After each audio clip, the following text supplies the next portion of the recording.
Emprendedores, bienvenidos a su clase de historia. El día de hoy nos corresponde ver la República Aristocrática, primera parte. Ustedes saben que nuestro primer capítulo fue la guerra con Chile, en donde al ser derrotado nuestro país quedó completamente hundido a nivel político-social, pero también económico.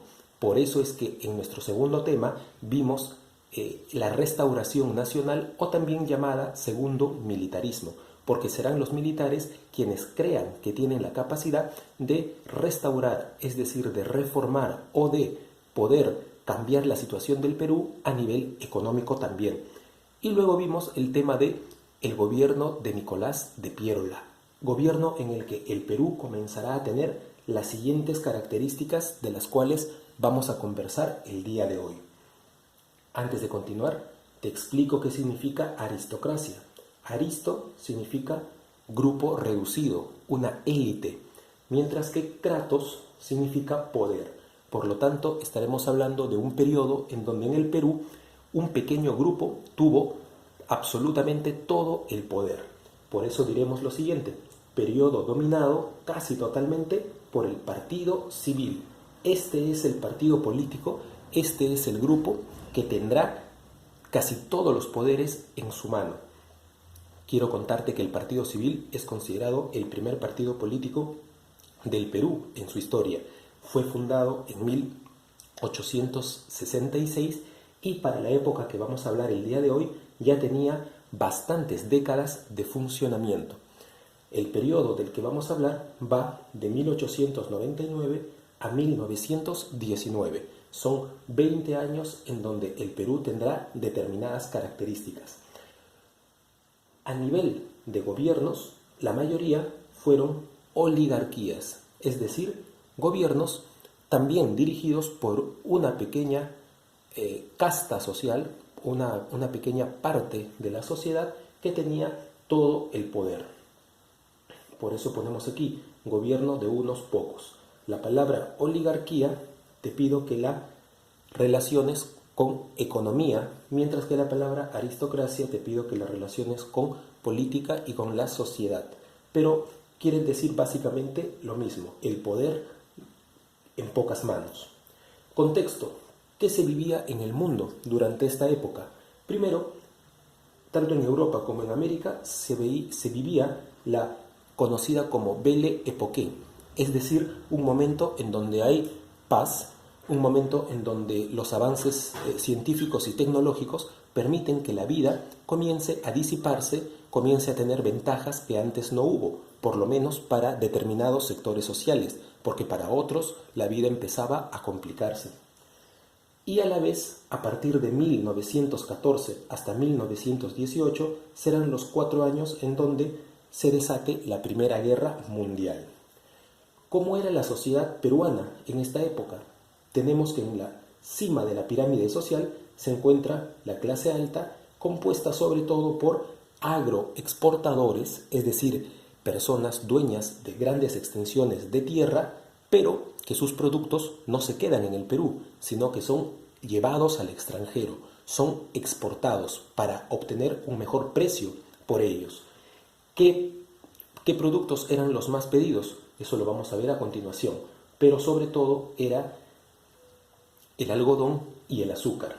Luego tenemos también a los mineros y a los industriales. En la clase media encontramos a los profesionales, médicos, abogados, ingenieros, etc. Y también a los burócratas, es decir, a las personas que trabajan en el Estado.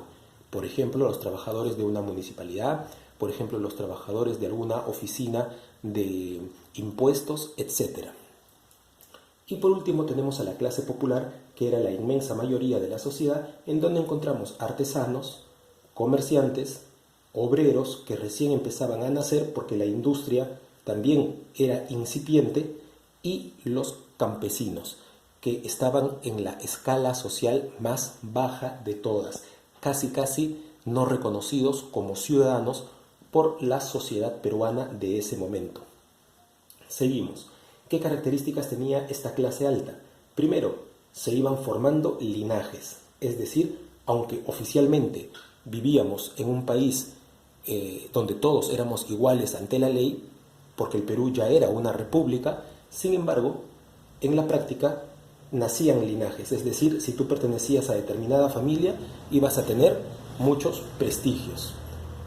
Estos linajes poseen privilegios, no solamente a nivel social, sino sobre todo a nivel económico. Por ejemplo, nacer ya con una herencia asegurada, saber que tú más adelante no vas a tener la necesidad de buscar un trabajo, porque seguramente heredarás las empresas o las haciendas de tu padre o de tu abuelo. Y a la vez, esta clase alta tiene los cargos más importantes en el Estado o también en el sector privado. Son los dueños, son los gerentes, son los dirigentes de las instituciones que mueven a todo el Estado peruano. Clase media. Esta clase media de profesionales y burócratas son completamente dependientes de la clase alta, porque son ellos los que le dan trabajo. Así que, por lo tanto, tienen que estar cercanos a la clase alta y estar dispuestos a aceptar lo que decida la clase alta. A la vez, cada vez que venga una situación de crisis, la clase media va a quedar vulnerable. Quiere decir que en las épocas buenas se entiende muy bien con la clase alta, pero en las épocas malas sabe pasar momentos de incertidumbre igual que la clase popular. Hablemos ahora de la clase popular. Recuerda, artesanos, comerciantes, obreros y campesinos. En general, todos ellos son explotados, todos ellos son denigrados a nivel social, no tienen mayor prestigio, son mal vistos. Pero no solamente queda ahí, sino que además, sobre todo para los campesinos y para las tribus nativas de la Amazonía, es decir, los más desprotegidos, empezará a organizarse toda una serie de sistemas de explotación. Por ejemplo, tenemos el enganche, el llanaconaje y también las correrías. El enganche era un préstamo que se le daba a los campesinos por adelantado para que de esa manera quedaran completamente atrapados o enganchados con los señores hacendados y no puedan vivir una vida en libertad plena, es decir, quedaba completamente dependiente del hacendado.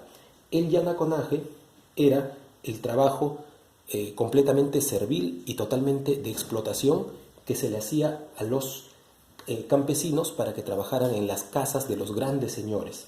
Y las correrías, que tal vez sea el sistema de explotación más inhumano, se trataba de ir a cazar prácticamente indígenas de las tribus amazónicas para la explotación del caucho.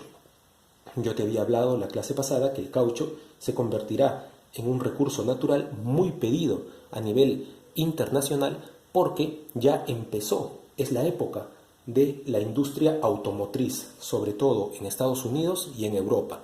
Y para los neumáticos no hay nada mejor que la planta del caucho. A la vez, en la clase obrera se inician las primeras luchas sindicales, es decir, los obreros empezarán a unirse y a identificarse como trabajadores para de esa manera abrazar las ideas del anarquismo y enfrentarse a sus explotadores. A nivel económico, la República Aristocrática se caracteriza por ¿qué actividades se practican? Ya te comentaba, la agroexportación, la minería, la industria y comienza también una banca nacional de forma incipiente, de forma básica, comienzan a formarse los primeros bancos en el Perú.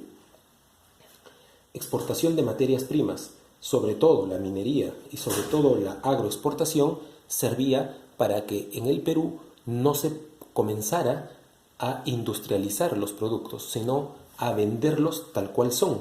Es decir, los agroexportadores no vendían chompas de algodón, vendían el algodón simplemente. Por ejemplo, los agroexportadores no vendían algún tipo de dulce en base a azúcar, vendían el azúcar simplemente. Igual sucedía en la minería. La plata, el oro, el cobre se vendía como producto natural. A eso llamamos exportación de materias primas. Por otra parte, hubo un incremento de la inversión extranjera, porque los extranjeros vieron que en el Perú se había recuperado la estabilidad económica y eso les llamó la atención. Para terminar con la clase de hoy, alumnos y alumnas, veremos rápidamente la lista de los gobiernos que hubo en estos 20 años. Empezamos con el señor Eduardo López de Romaña, que gobernará de 1899 a 1903. Luego viene Manuel Candamo e Iriarte, que gobernará solo durante el año 1904 porque fallece ejerciendo su función de presidente.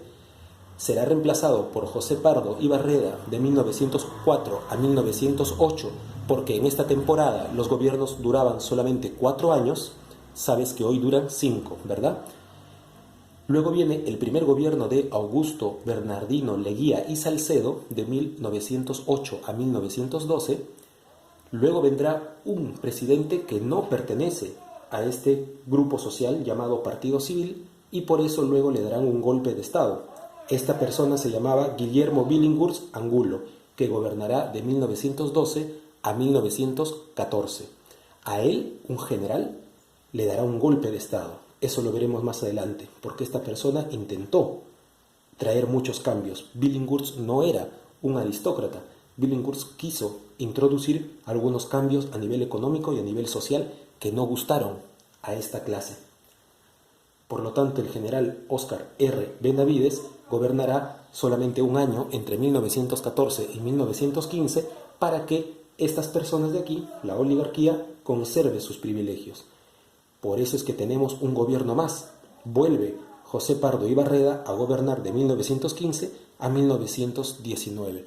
Pero los tiempos irán cambiando y, por más que intentaron conservar los privilegios de los cuales hablaremos durante las próximas 2 clases, llegará a su fin esta etapa cuando Augusto B. Leguía, que en un inicio perteneció a la aristocracia, a la oligarquía, vuelva en un segundo gobierno, pero a todos ellos los desplace, los comience a perseguir. Es decir, Augusto B. Leguía volverá en un segundo gobierno completamente distinto, con ideas que nieguen toda esta temporada de 2 décadas. La característica de todos estos gobiernos es que comienza a cimentarse el centralismo limeño. Ustedes saben que hasta el día de hoy, todavía en el Perú, todo se decide desde Lima, o las grandes decisiones están en la capital. Bueno, ese problema empezó a tomar fuerza en esta época. A eso llamaremos centralismo. Muy bien, alumnos, espero que hayamos podido aprender un poco más sobre este tema y espero que nos reencontremos en las siguientes clases de nuestro libro. Muchas gracias.